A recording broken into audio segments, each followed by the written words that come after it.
Assalamualaikum warahmatullahi wabarakatuh. Kami dari kelompok 9 yang beranggotakan Anissa Aulia Mahmudah, NPM 181010414 dan saya Huriatun Mukhlisah, NPM 18101040080. Di sini kami akan menjelaskan tentang transfer antar perusahaan aset tak lancar. Gambaran umum mengenai entitas konsolidasi. Entitas konsolidasi adalah agregasi dari sejumlah perusahaan yang berbeda. Laporan keuangan yang disusun oleh masing-masing afiliasi dikonsolidasi menjadi satu laporan keuangan yang menyajikan posisi keuangan dari hasil operasi dari seluruh entitas ekonomi seakan-akan merupakan perusahaan tunggal. Eliminasi transfer perusahaan. Semua aspek transfer antar perusahaan harus dieliminasi dalam penyusunan laporan keuangan konsolidasi, sehingga laporan keuangan tersebut terlihat seakan-akan merupakan laporan keuangan dari suatu perusahaan tunggal. PSAK 4. Laporan keuangan konsolidasi menyebutkan saldo antar perusahaan, pembelian dan penjualan, serta pengeluaran atau beban sebagai contoh dari saldo antar perusahaan dan transaksi yang harus dieliminasi. Tidak ada perbedaan antara anak perusahaan yang dimiliki penuh dan anak perusahaan yang tidak dimiliki penuh, sehubungan dengan eliminasi transfer antar perusahaan. Konsolidasi berfokus pada konsep entitas tunggal, bukan persentase kepemilikan. Jika kondisi konsolidasi terpenuhi, maka perusahaan menjadi bagian dari entitas ekonomi tunggal dan semua transaksi dengan perusahaan lain yang berhubungan istimewa menjadi transfer internal yang harus dieliminasi penuh, tidak tergantung pada persentase kepemilikan.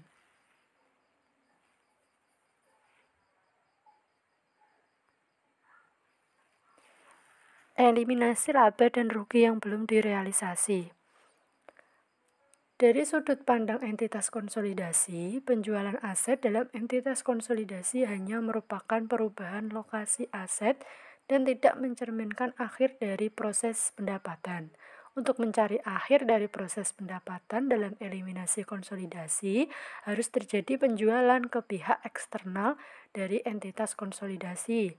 Kunci untuk menentukan kapan melaporkan transaksi dalam laporan keuangan konsolidasi adalah dengan memvisualisasikan entitas konsolidasi dan menentukan apakah transaksi tertentu terjadi seluruhnya di dalam entitas konsolidasi. Yang selanjutnya ada eliminasi laba dan rugi yang belum direalisasi. Laba dan rugi dari penjualan suatu barang ke pihak yang berhubungan istimewa umumnya dianggap direalisasi pada saat penjualan dari perspektif perusahaan penjual. Tetapi untuk tujuan konsolidasi laba tersebut belum dianggap direalisasi sampai direalisasi. Biasanya melalui penjualan ke pihak yang tidak berhubungan istimewa, laba belum direalisasi dari transfer antar perusahaan ini disebut laba direalisasi atau unrealized intercompany profit. Nah, selanjutnya ada transfer jasa antar perusahaan. Perusahaan yang berhubungan istimewa seringkali membeli jasa dari suatu perusahaan ke perusahaan lain. Jenis jasa antar perusahaan tersebut dapat bermacam-macam: pembelian jasa konstruksi, jasa rekayasa, jasa pemasaran, dan jasa kepemeliharaan. Pada saat suatu perusahaan membeli jasa dari pihak yang berhubungan istimewa, umumnya pembeli mencatatnya sebagai beban dan penjual mencatatnya sebagai pendapatan. Pada saat penyusunan laporan keuangan konsolidasi, beban dan pendapatan tersebut harus dieliminasi. Umumnya, pendekatan yang lebih sederhana digunakan dalam eliminasi transaksi antar perusahaan dengan mengasumsikan bahwa jasa tersebut menguntungkan periode sekarang, dan karenanya setiap laba antar perusahaan atas jasa tersebut telah direalisasi pada periode dilakukannya transfer. Oleh karena itu, tidak ada ayat jurnal eliminasi sehubungan dengan transfer pada periode berjalan. Diperlukan periode berikutnya sebab laba antar perusahaan dianggap telah direalisasi pada periode transfer. Transfer aset berupa tanah. Gambaran umum proses eliminasi laba. Pada saat transfer aset tak lancar terjadi, penyesuaian seringkali dilakukan dalam penyusunan laporan keuangan konsolidasi selama tanah tersebut masih dimiliki oleh perusahaan pembeli. Pada saat tanah ditransfer antara pihak yang berhubungan istimewa pada nilai bukunya, tidak ada penyesuaian atau eliminasi khusus yang diperlukan dalam penyusunan laporan keuangan konsolidasi. Oleh karena penjual tidak mencatat keuntungan atau kerugian, maka dari sudut pandang konsolidasi, laba maupun aset dinyatakan secara tepat. Transfer tanah yang lebih tinggi atau lebih rendah dari nilai buku memerlukan perlakuan khusus dalam proses konsolidasi. Keuntungan atau kerugian entitas penjual harus dieliminasi karena tanah tersebut masih dimiliki oleh entitas konsolidasi dan tidak ada keuntungan atau kerugian yang dilaporkan dalam laporan konsolidasi sampai tanah tersebut dijual ke pihak luar entitas konsolidasi. Nah, seperti contoh pada buku halaman 252 itu diasumsikan bahwa PT Induk mengakuisisi tanah senilai 20 juta pada tanggal 1 Januari 2001 dan menjual tanah tersebut ke anak perusahaannya. Maka untuk ayat jurnal di PT Induk pada tanggal 1 Januari 2001 itu tanah didebit sebesar 20 juta dan kas dikredit sebesar 20 juta. Sedangkan untuk 1 Juli 2001 kas didebit sebesar 35 juta, tanah didebit sebesar 20 juta, sedangkan keuntungan penjualan tanah dikredit sebesar 50 juta. Untuk ayat jurnal PT Anak pada 1 Juli 2001 ada tanah didebit sebesar 35 juta dan kas dikredit sebesar 35 juta. Selanjutnya ada alokasi eliminasi laba belum direalisasi.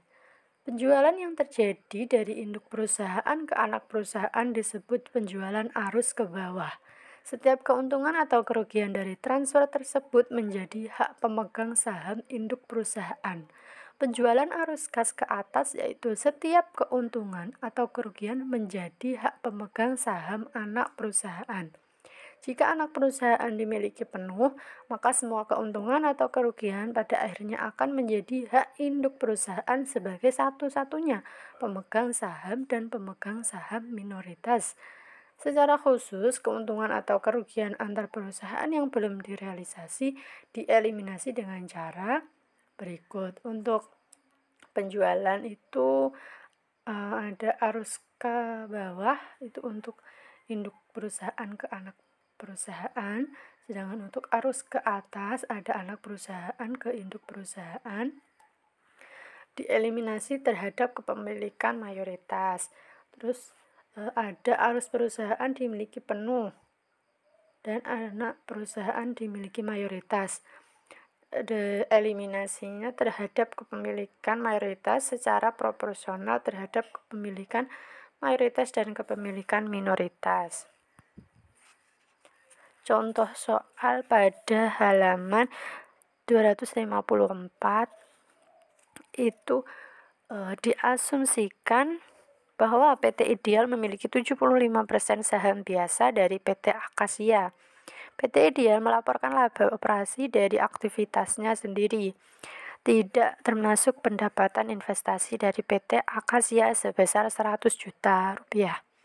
PT Akasia melaporkan laba neto sebesar 60 juta rupiah, termasuk di dalam laba afiliasi penjual adalah keuntungan belum direalisasi sebesar 10 juta rupiah. dan transfer aset antar perusahaan.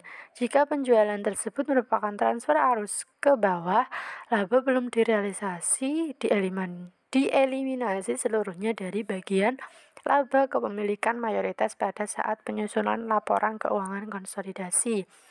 Oleh karena itu, perhitungan laba neto sebagai berikut. Ada laba terpisah PT Ideal sebesar 100 juta, itu dikurangi dengan laba antar perusahaan yang belum direalisasi penjualan aset arus ke bawah itu sebesar 10 juta. Nah, 100 juta dikurangi 10 juta itu ketemu laba direalisasi terpisah PT Ideal sebesar 90 juta. Untuk bagian purity atas laba PT Akasia, itu ada laba neto PT Akasia diketahui di soal tadi sebesar 60 juta.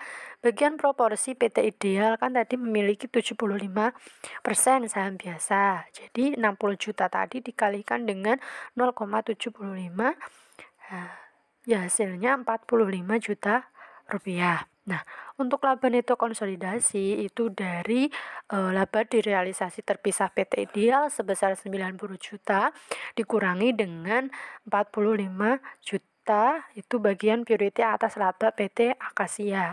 Jadi untuk laba neto konsolidasi itu sebesar 135 juta rupiah. Nah, untuk selanjutnya, sebaliknya jika transfer antar perusahaan dari anak perusahaan ke induk perusahaan, maka laba yang belum direalisasi dari penjualan arus ke atas dieliminasi secara proporsional kepemilikan pemegang saham pengendali dan minoritas. Nah, untuk laba neto konsolidasi dihitung sebagai berikut. Ada laba terpisah PT Ideal sebesar 100 juta rupiah. Dan ada bagian PT Ideal atas laba PT Akasia, laba neto PT Akasia tadi sebesar 60 juta rupiah. Nah, dikurangi dengan laba antar perusahaan yang belum direalisasi dari penjualan aset arus ke atas. Itu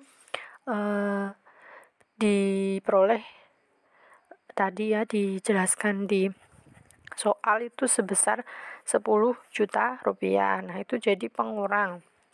Maka ketemu laba direalisasi PT Ideal sebesar 50 juta rupiah. Nah, untuk bagian proporsi PT Ideal kan tadi disebutkan 75%. Jadi hasil 50 juta itu dikalikan dengan 0,75%, 75 dan hasilnya adalah 37.500.000 rupiah untuk bagian proporsional PT Ideal. Untuk laba neto konsolidasi sendiri itu diperoleh dari laba terpisah PT Ideal dikurangi dengan ditambah dengan bagian proporsional PT Ideal. Itu ketemu 137.500.000 rupiah. Selanjutnya ada pendapatan kepemilikan minoritas. Laba yang dialokasikan ke kepemilikan minoritas adalah bagian proporsional kepemilikan minoritas atas laba direalisasi anak perusahaan dalam transaksi dengan pihak eksternal dan entitas konsolidasi. Laba yang dialokasikan ke kepemilikan minoritas dalam contoh arus ke bawah dihitung sebagai berikut. Bisa dilihat pada buku halaman 255. Itu ada laba neto PT Akasia, itu masih di ilustrasi yang tadi ya di halaman 254. Nah, ini ada laba neto PT Akasia sebesar 60 juta. Nah, untuk bagian proporsional kepemilikan minoritas itu 0,25 karena kenapa 100% dikurangi dengan bagian PT Ideal. Nah, jadi sisanya ada 25%. Nah, untuk bagian proporsional dari kepemilikan minoritas itu 0,25 atau 25%. Jadi 60 juta rupiah dikali dengan 0,25, hasilnya laba dialokasikan ke kepemilikan minoritas itu sebesar 15 juta rupiah. Laba yang dialokasikan ke kepemilikan minoritas dalam contoh arus ke atas dihitung sebagai berikut. Nah, untuk laba neto PT Akasia kan sudah diketahui 60 juta dikurangi dengan keuntungan belum direalisasi dari penjualan aset arus ke atas itu sebesar 10 juta rupiah, dan untuk laba neto direalisasi PT Akasia itu sebesar 50 juta rupiah itu dari bagian PT Ideal, dan atas laba PT Akasia laba neto tadi 60 juta dikurangi dengan laba di realisasi PT Ideal itu sebesar 10 juta, maka ketemunya laba itu 50 juta. Maaf, pengurangnya ternyata laba antar perusahaan yang belum direalisasi. Itu pada slide sebelumnya tadi kan sudah diketahui untuk laba direalisasi PT Ideal itu sebesar 50 juta. Nah, untuk bagian proporsional kepemilikan kan tadi 0,25 atau 25%. Jadi hasil dari 60 juta dikurangi dengan 10 juta ditambah dengan 50 juta tadi itu dikalikan 0,25 dan ketemu hasil laba dialokasikan ke pemilikan minoritas sebesar 12.500.000. Dalam contoh arus ke bawah, laba antar perusahaan belum direalisasi sebesar 10 juta diakui dalam pembukuan induk perusahaan, sehingga kepemilikan minoritas tidak terpengaruh oleh keuntungan belum direalisasi dari transaksi penjualan arus ke bawah. Seluruh laba anak perusahaan sebesar 60 juta direalisasi dari transaksi dengan pihak eksternal dari entitas konsolidasi. Selanjutnya akan dijelaskan oleh. Oke, selanjutnya di sini saya akan menjelaskan tentang ilustrasi penjualan arus ke bawah. Berdasarkan contoh soal di buku halaman 255, ayat jurnal yang diperlukan PT Indo untuk mencatat bagiannya atas laba dan dividen dari PT Anak, yaitu yang pertama dengan mendebit kas sebesar 24 juta dan mengkredit investasi pada saham PT Anak sebesar 24 juta, yaitu berasal dari dividen PT Anak 30 juta dikalikan dengan kepemilikan PT Induk terhadap PT Anak sebesar 80%. Kemudian mencatat pendapatan dengan mendebit investasi pada saham PT Anak di debit 40 juta dan pendapatan dari PT Anak di kredit sebesar 40 juta, yaitu dari pendapatan PT Anak sebesar 50 juta dikalikan dengan kepemilikan PT Induk terhadap PT Anak sebesar 80%. Setelah itu membuat kertas kerja konsolidasi. Dalam membuat kertas kerja konsolidasi diperlukan ayat jurnal untuk mengeliminasi beberapa akun. Yang pertama, mengeliminasi pendapatan dari anak perusahaan, yaitu dengan mendebit pendapatan dari anak perusahaan sebesar 40 juta, mengkredit dividen diumumkan 24 juta, dan investasi pada saham PT Anak sebesar 16 juta. Yang kedua, mengalokasikan laba ke kepemilikan minoritas, yaitu dengan mendebit pendapatan untuk kepemilikan minoritas sebesar 10 juta, yaitu dari laba PT Anak dikalikan dengan kepemilikan minoritas sebesar 20%. Kemudian mengkredit dividen diumumkan 6 juta, yang berasal dari dividen PT Anak dikalikan dengan kepemilikan minoritas yaitu 30 juta dikali 20%, dan mengkredit kepemilikan minoritas sebesar 4 juta.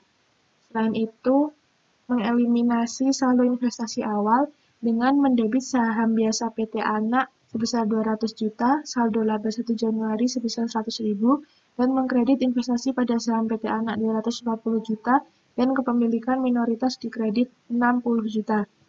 Selain itu, diperlukan ayat jurnal tambahan untuk mengeliminasi keuntungan belum direalisasi dari penjualan tanah antar perusahaan, yaitu dengan mendebit keuntungan penjualan tanah dan mengkredit tanah sebesar 15 juta, yaitu keuntungan belum direalisasi dari penjualan tanah arus ke bawah. Berdasarkan ayat jurnal eliminasi tersebut kemudian dimasukkan dalam kertas kerja konsolidasi, bisa dilihat di buku di halaman 257.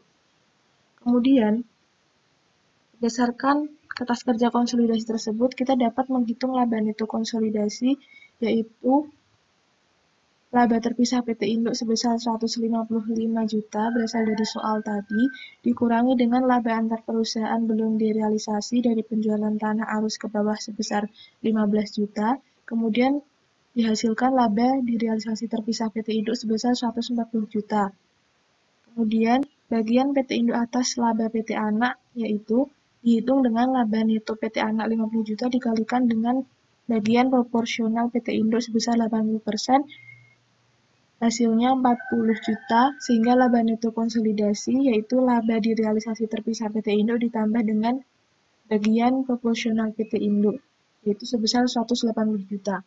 Kemudian untuk menghitung kepemilikan minoritas, yaitu menghitung nilai buku PT Anak, saham biasanya 200 juta, ditambah dengan saldo laba 120 juta, total nilai buku 320 juta. Kemudian bagian proporsional pemegang saham minoritas 20%, sehingga kepemilikan minoritas 31 Desember sebesar 64 juta.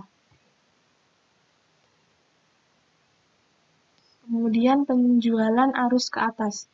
Penjualan arus ke atas menyebabkan pencatatan laba antar perusahaan pada pembukuan PT Anak Perusahaan. Jika laba tersebut dari sudut pandang konsolidasi belum direalisasi, maka tidak boleh dimasukkan dalam laporan keuangan konsolidasi. Contoh ilustrasinya yaitu sama seperti yang tadi, namun PT Anak mengakui keuntungan dari penjualan tanah ke PT Induk sebesar 15 juta, selain laba yang diperoleh dari operasi regulernya 50 juta, dan laba terpisah PT Induk 140 juta, dan semuanya berasal dari operasi normalnya. Kemudian PT Induk mencatat ayat jurnal untuk mengakui bagian atas laba dan dividen dari PT Anak, yaitu mencatat dividen, akunnya sama, kas di debit, dan investasi pada saham PT Anak di kredit sebesar 24 juta, yaitu dari dividen PT Anak 30 juta dikali dengan 80% kepemilikan PT Induk. Kemudian yang kedua mencatat pendapatan, yaitu investasi pada saham PT Anak di debit 52 juta dan pendapatan dari anak perusahaan 52 juta di kredit. Ini berasal dari 65 juta, yaitu laba neto PT Induk 50 juta tambah 15 juta, 65 juta dikali dengan kepemilikan PT Induk terhadap PT Anak sebesar 80%.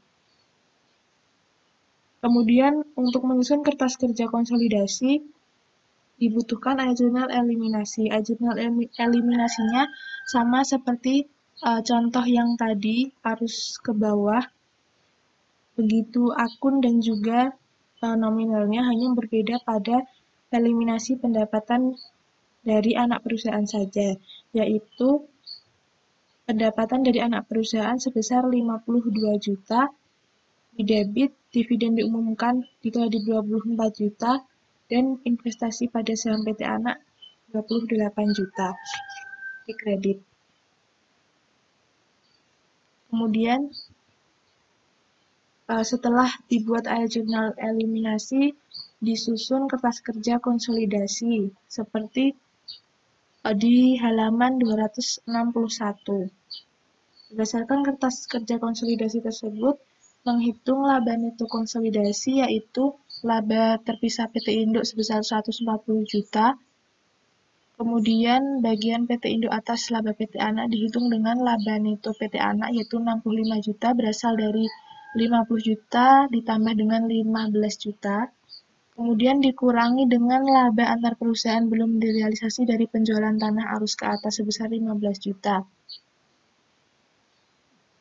Maka laba direalisasi terpisah PT Anak sebesar 50 juta, kemudian dikalikan dengan bagian proporsional PT Induk terhadap PT Anak sebesar 80%, sebesar 40 juta, sehingga laba neto konsolidasinya yaitu 140 juta ditambah dengan bagian proporsionalnya 40 juta, sehingga 180 juta.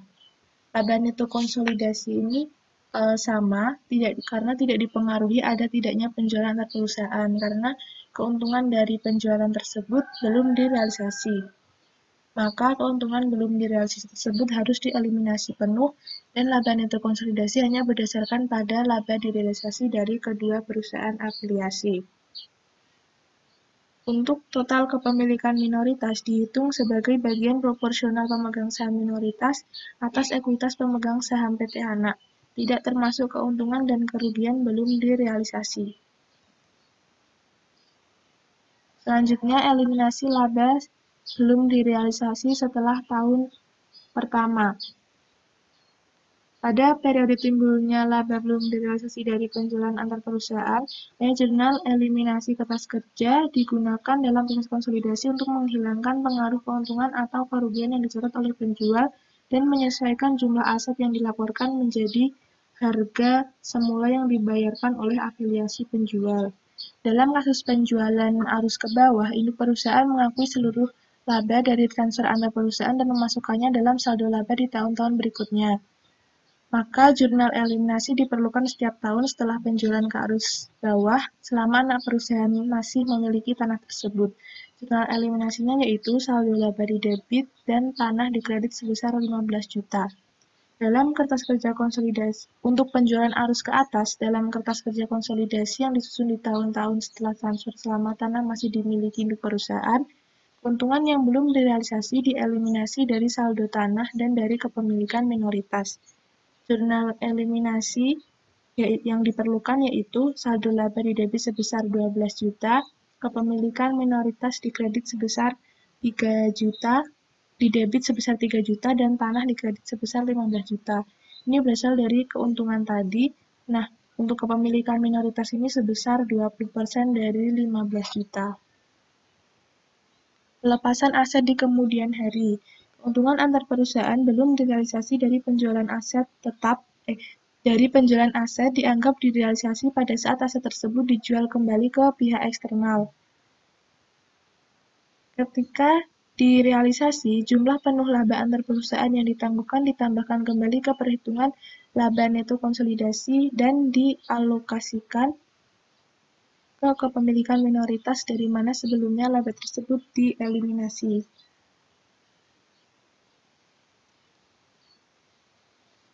Yaitu jurnal yang diperlukan pada kertas kerja konsolidasi yang disusun pada akhir tahun ketika terjadi penjualan ke pihak eksternal, yaitu saldo laba 1 Januari debit sebesar 15 juta dan keuntungan penjualan tanah di kredit sebesar 15 juta.